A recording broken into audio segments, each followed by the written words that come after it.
Uulitin ko muli sa inyo na walang ibang makakatulong sa inyo kundi ang mga sarili nyo mismo. Problemado kayo sa OLA dahil sa mga panghaharas, pagbabanta, paninira, at kung ano-anong klase ng mga pananakot. Yan talaga yung modus nila. Wala tayong magagawa. Wala tayong kontrol sa mga gagawin nilang paninira sa inyo.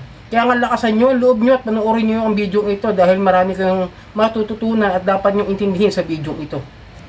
Alright, magandang araw po muli sa inyo mga kadyani. Bago ang lahat, bago natin talakayin ang video ito ay maglalambing lang po ako sa inyo na paki-follow po ang aking mga social media account, ang Facebook, TikTok at itong aking YouTube channel. Paki-like na rin po, share at hit nyo na yung notification bell para updated po kayo sa mga videos na ginagawa natin dito about sa usapang online lending apps. At yun nga, marami pa rin ang mga biktima at nadadagdagan pa rin ang mga taong nai-stress, anxieties, depressions, mga dahil sa mga pagbabanta, paninira, at kung ano-anong klase ng mga pananakot na ginagawa nitong mga abusadong OLA sa inyo, na kahit may na-revoke na, may na-raid na, may permanent cease and desist order, nabulol tuloy ako, may kaso sa korte, may mga pending cases, hindi natin makokontrol kung ano yung gagawin ng mga OLA agent na yan. Ang tanging magagawa lang natin ay tayo ang kusang lumaban at harapin natin kung ano man yung problema ang pinasok natin. Naiintindihan ko kayo.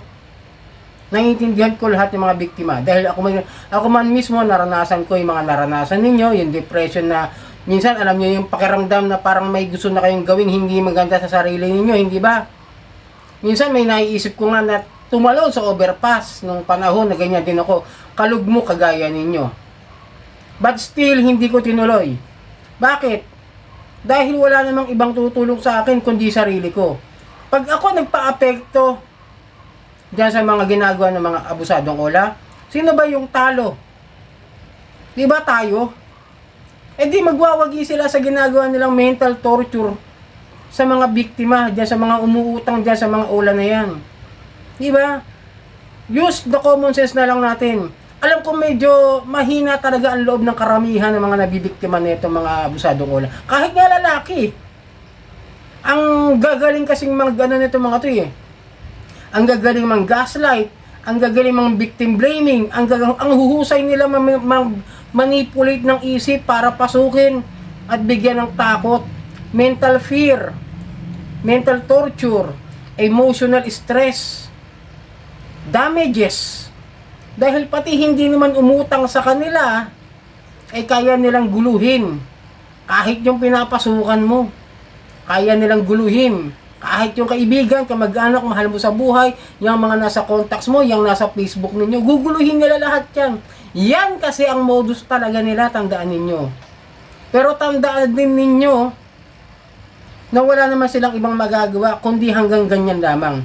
Sabihin natin may nagagawa sila na magpadala ng kung ano-ano. Counted na yon, kayo na lang gawin. Pero yung sasaktan kayo, yung may gagawin silang kukunin gamit sa inyo, pupunta sila sa barangay, yung pagpunta-punta sa bahay, lalo na kung yung mga OLA na yung mga pinaka-abusado, I guess, I doubt. Pero kung may mga pupunta man dyan, bihira yan, ha? Bihira yung mga OLA na pupunta sa bahay. Alam nyo naman yun kung ano-ano yun, ha? May ginawa na akong mga video dyan. Pero tandaan ninyo, naaawa ako sa inyo, kaya nga gumagawa ako ng video ng mga ganito. Kahit paulit-ulitin natin yung mga ganitong video, babalik-balikan ko pa rin yung ganitong klase ng mga advice para sa inyo. Wala tayong kontrol sa kanila, sa gagawin nila, sa mga harassments, pagbabanta, wala tayong magagawa doon. Magtatago lang yung mga yan sa harapan ng kanilang mga computer.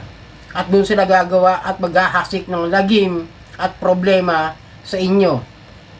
Pero tandaan ninyo, na kapag kayo nagpatalo sa kanila, lumalabas lang na hindi tayo ganun katibay para sa mga mahal natin sa buhay. Bakit natin nahiraman yung mga yan? Tanungin nyo yung mga sarili ninyo, bakit tayo nanghiram sa mga yan? Kinapos tayo, financial problems. Diba? Ang dami ko pa kasi nakikitang comment sa comment section ko na hindi nila alam yung gagawin nila. Hindi nila alam kung anong harassment pa ba yung mararanasan nila. Tandaan ninyo, hanggang dyan lang yan. Walang masasaktan sa pamilya nyo. Hindi kayo masasaktan yan. Kung ano may sinasabi nila, may tawag doon, meron silang pinapapuntang mga tao na may gagawin masama sa inyo. Hindi totoo yan. Pwede lang sila magpadala ng kung ano-ano. Yun lang kaya nilang gawin. Pero yung magpapabayad sila para may gawin masama sa inyo, gagasto sila para may gawin masama sa inyo. Kalokohang malaki. Kwentong barbero. Oo, sabihin natin na napapahiya kayo. But that doesn't mean na yun yung dahilan para sirain nyo rin yung buhay ninyo. Sinisira kayo sa mga kaibigan nyo, sinisingil nila yung mga kaibigan nyo sa utang nyo sa kanila. Sila yung ginagamit nila para magbayad kayo ng utang. Kung ganun din ang labanan ng mga abusadong ola na ito, tandaan niyo kung ako lang ha. Kung hindi ko susundin yung golden rule na ang utang ay utang, bayaran ng utang, hindi ko babayaran. Maglabanan tayo sa legal. Gusto nyo na legal settlement? Total, lagi nyo sinasabi yan. Yung mga ola na yan, sinasabihan kayo lagi, sasampahan namin kayo ng kaso, sasampahan namin kayo ng kaso sa korte. O di doon tayo mag-usap. Ganun lang kasimple. Ngayon, kung nabulabog yung mga kaibigan ninyo, mga mahal nyo sa buhay, kausapin na lang ninyo. Doon nyo malalaman kung gaano kayo kamahal o maiintindihan ng mga tao na kapaligid sa inyo. Kung hindi kayo maiintindihan ng mga tao na nasa paligid ninyo na nagulo rin ng mga ola na ito, it's the fact na hindi sila ganun kalawak ang pangunawa sa sitwasyon na napasok na inyo, sa sitwasyon na nangyari sa inyo. Dahil yan naman talaga ang modus ng mga yan, manhira ng buhay. Nakalagay yata sa job description ng mga ola agent na yan is bullying. Pasado agad. Tingin ko yan yung mga may sakit nung yung mga tumagal dyan, yung mga talaga may sakit na pagiging bully nung bata pa. Sanay na sanay mamahiya, sanay na sanay manakot, sanay na sanay manamantala ng tao, ng kapwa. Yun lang po masasabi ko sa inyo. Tibayan nyo, loob nyo, wala tayong kontrol dyan. Tayo ang may kontrol ng buhay natin, hindi sila. Hindi sila na naniningil ng utang sa atin. Pwede silang maningil sa tamang paraan, pero kung gano'n ang gagawin sa inyo, mas okay na mag-report na lang tayo sa mga proper agency. Sabihin natin meron tayong trust issue sa mga yan. Pero sila pa rin ang pupuntahan natin. Wala tayong magagawa. Yun ang due process.